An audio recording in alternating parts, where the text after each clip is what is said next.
Consumer electronic show অর্থাৎ CES 2020 তো শেষ হয়ে গেল। আর এই ইভেন্টে অনেক ধরনের কোম্পানি তাদের ইনোভেটিভ বিভিন্ন ধরনের প্রযুক্তি আমাদেরকে শো করেছে। যেমন এলজির পক্ষ থেকে আমরা রোলেবল টিভি দেখতে পেয়েছি, স্যামসাংয়ের পক্ষ থেকে তাদের এআই হিউম্যান, আসুসের পক্ষ থেকে সর্বোচ্চ রিফ্রেশ রেটের গেমিং মনিটর আমরা দেখতে পেয়েছি এই ইভেন্টে। So hey guys, Shanto here. এই সব টেকনোলজি নিয়ে কথা বলবো আজকের ভিডিওতে। প্রথমে স্যামসাং থেকে শুরু করা যাক। স্যামসাং তাদের এআই হিউম্যান নিয়নকে প্রেজেন্ট করেছিল এই CES 2020-তে এবং এই আর্টিফিশিয়াল হিউম্যানগুলো দেখতে একদম মানুষের মতো এবং তাদের কথাবার্তা এবং কার্যক্রমগুলো অবিকল মানুষের মতোই। অনেকেই হয়তো ভাবতে পারেন যে আমার ফোনে যে অ্যাসিস্ট্যান্টগুলো রয়েছে, গুগল অ্যাসিস্ট্যান্ট অথবা অ্যালেক্সা, যাদের কাছে যে কোনো প্রশ্ন করলেই আমরা যে কোনো উত্তর পেয়ে যাই, ঠিক তেমনভাবে কি কাজ করে স্যামসাংয়ের নিয়ন? স্যামসাংয়ের নিয়ন কিন্তু শুধুমাত্র এই অ্যাসিস্ট্যান্টের কাজই করে না, তারা কিন্তু বিভিন্ন কার্যক্রমে আপনাকে সাহায্য করবে এবং তাদের আকার ভঙ্গি অথবা এক্সপ্রেশন দেখে আপনি বুঝতেই পারবেন না যে আপনি কোনো বস্তুর সাথে কথা বলছেন নাকি একদম বাস্তব মানুষের সাথে। তাছাড়া স্যামসাং তাদের এআই অ্যাসিস্ট্যান্ট রূপে একটি এআই হোম স্মার্ট অ্যাসিস্ট্যান্টকেও নিয়ে এসেছে। তার নাম রাখা হয়েছে বেলি। বেলিকে দেখতে একদম টেনিস বলের মতো লাগে এবং সেই শেপ অনুযায়ী তৈরি করা হয়েছে স্যামসাংয়ের হোম স্মার্ট অ্যাসিস্ট্যান্টকে। এই অ্যাসিস্ট্যান্টটি সকাল থেকে রাত পর্যন্ত আপনার জন্যই কাজ করবে। সকাল হয়ে গেলে ঘরের জানলাগুলো খুলে দেওয়া অথবা টিভিকে চালু করে দেওয়া অথবা আপনার যদি কোনো কুকুর থাকে অথবা বাচ্চা থাকে তাদেরকে টেক কেয়ার করা, সব ধরনের কাজই করতে পারবে এই বেলি অ্যাসিস্ট্যান্টটি। প্র্যাকটিক্যালি ইউজ করার জন্য এই সকল টেকনোলজিকে আরও বেশি ইমপ্রুভ করতে হবে, তারপরেই স্যামসাং এই জিনিসগুলোকে মার্কেটে নিয়ে আসবে। তো বন্ধুরা, ভিডিওটি যদি এখনও পর্যন্ত ভালো লেগে থাকে অবশ্যই লাইক এবং এই চ্যানেলটিকে সাবস্ক্রাইব করে রাখতে ভুলবেন না যদি আপনি না করে থাকেন।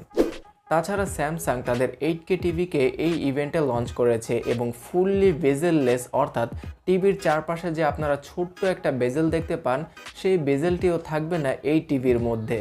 বর্তমানে 8K রেজলিউশনের কন্টেন্ট বেশি একটা অ্যাভেলেবল না হলেও এই টিভিটি কিন্তু ফুললি ফিউচার প্রুফ। তাছাড়া একটি রোটেট করা যায় এমন টিভিও তারা নিয়ে এসেছে। বর্তমানে অনেকেই মোবাইল দ্বারা ভার্টিক্যাল মোডে ভিডিও রেকর্ড করেন এবং সেই ভিডিওগুলো যাতে খুব ভালোভাবে দেখা যায় সেজন্যই এই রোটেট করা যায় এইরকম টিভিটি তারা নিয়ে এসেছে। যখনই কিনা ভার্টিক্যাল কোনো কন্টেন্ট আপনি ওয়াচ করবেন তখনই এই টিভিটা ভার্টিক্যাল শেপে চলে যাবে। আবার যখন আপনি কোনো ল্যান্ডস্কেপ মোডের কন্টেন্ট ওয়াচ করবেন তখন কিন্তু অটোমেটিক এই টিভিটা ল্যান্ডস্কেপ মোডে চলে যাবে। তার সাথে স্যামসাংয়ের গ্যালাক্সি নোট 10 লাইট এবং S10 লাইটকেও এই ইভেন্টে অর্থাৎ CES 2020-তেই লঞ্চ করে দেওয়া হয়েছে।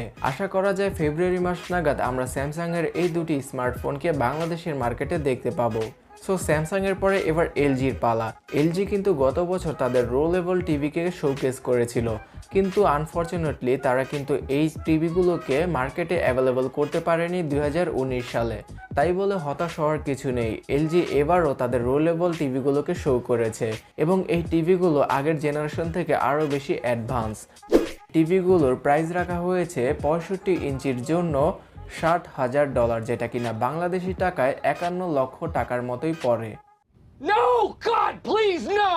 সো আশা করা যায় যে এই প্রযুক্তিটা ভবিষ্যতে যত এগোবে ততই এর প্রাইসটা ডাউন হবে। নতুন প্রযুক্তি হিসেবে এলজি আমাদের থেকে এত বেশি প্রাইস চাইতেই পারে। তাছাড়া এলজিও কিন্তু স্যামসাংয়ের মতো 8K টিভিকে নিয়ে এসেছিল এই CES 2020-তে। এলজির ডিসপ্লের পরে এবার আসুসের গেমিং ডিসপ্লে সম্পর্কে জানা যাক, অর্থাৎ গেমিং মনিটর।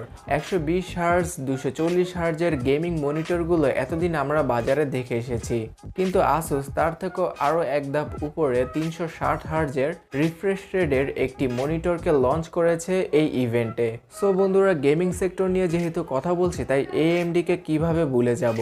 AMD Ryzen 400 সিরিজের প্রসেসরগুলো, যেগুলো কিনা শুধুমাত্র ল্যাপটপের জন্যই তারা তৈরি করেছে, সেই প্রসেসরগুলোকেও কিন্তু তারা এই ইভেন্টে লঞ্চ করেছে। তার সাথে মিডিয়াটেক তাদের ডাইমেনসিটি 800 সিরিজের প্রসেসরগুলো লঞ্চ করেছে এই ইভেন্টে। আর মিডিয়াটেকের এই প্রসেসরগুলো হবে 5G কানেক্টিভিটি সাপোর্ট করা প্রসেসর। আর মিডিয়াটেক এই প্রসেসরগুলো তৈরি করেছে মিড রেঞ্জ স্মার্টফোনগুলোর জন্য। 2019-এ আমরা অনেক ফোল্ডেবল স্মার্টফোন দেখেছি এবং ফোল্ডেবল ডিসপ্লেও দেখেছি, কিন্তু ফোল্ডেবল পিসি অথবা ল্যাপটপকে দেখতে পাইনি। তো সেই আশাটা এবার লেনোভো পূরণ করেছে এই ইভেন্টের মধ্যে। লেনোভো তাদের ফোল্ডেবল পিসিকে নিয়ে এসেছিল, যেটা কিনা টাচ স্ক্রিনের মাধ্যমে কন্ট্রোল করা যায়, তার সাথে কিবোর্ড এবং মাউসও ইউজ করা যাবে এবং এই পিসিটাকে একদম মাঝ বরাবর ফোল্ডও করা যাবে। সো এবার দেখারই পালা যে 2020 সালে তারা এই রকম পিসিগুলোকে মার্কেটে নিয়ে আসতে পারে কিনা। তাছাড়া ওয়ানপ্লাস যে তাদের কনসেপ্ট ওয়ান নামে একটি স্মার্টফোন আমাদেরকে শো করবে, সেটা তো আমি অনেক আগেই বলেছিলাম এবং আপনারাও হয়তো অনেকেই এই স্মার্টফোনটিকে বর্তমানে দেখে ফেলেছেন।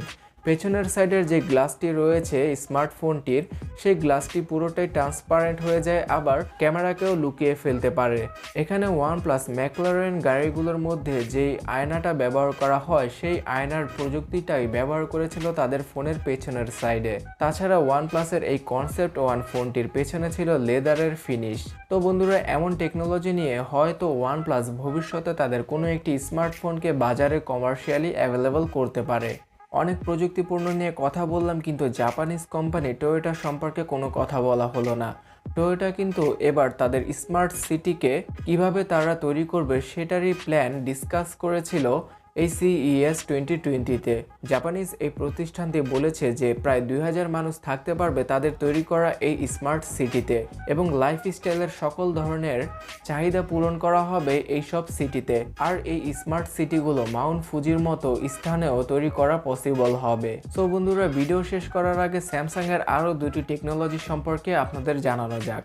স্যামসাং কিন্তু এমন টেকনোলজি নিয়ে কাজ করছে যেখানে কিনা ফোনের সেলফি ক্যামেরা দ্বারা টাইপ করা পসিবল হবে। অর্থাৎ আপনি আপনার ফোনটিকে একটি ল্যান্ডস্কেপ জায়গায় রাখবেন এবং আপনি আপনার ফোনের সেলফি ক্যামেরা দ্বারা টাইপ করতে পারবেন আপনার হাতের জেস্টারের মাধ্যমে। সো প্র্যাকটিক্যালি এই জিনিসটা কিভাবে কাজ করবে এবং এখানে কোনো মিসলিডিং হবে কিনা সেটাই এবার দেখার পালা। তার সাথে স্যামসাং তাদের বট শেফকেও প্রেজেন্ট করেছিল এই ইভেন্টের মধ্যে, যেখানে কিনা আমরা আয়রন ম্যান ছবির মধ্যে যেই রকম বটগুলোকে দেখতে পেয়েছিলাম সেই বটগুলোকে দেখতে পাই এবং সেই বটগুলো প্রায় 100 থেকে 150-এর মতো রেসিপি খুব অনায়াসে তৈরি করে ফেলতে পারবে আপনার কিচেনে। তো বন্ধুরা, ভিডিও ভালো লাগলে লাইক এবং শেয়ার করতে ভুলবেন না, আর এই চ্যানেলটিকে সাবস্ক্রাইব করে রাখুন পরবর্তী ভিডিওগুলো মিস না করতে চাইলে। তো দেখা হচ্ছে পরবর্তী ভিডিওতে। টাটা।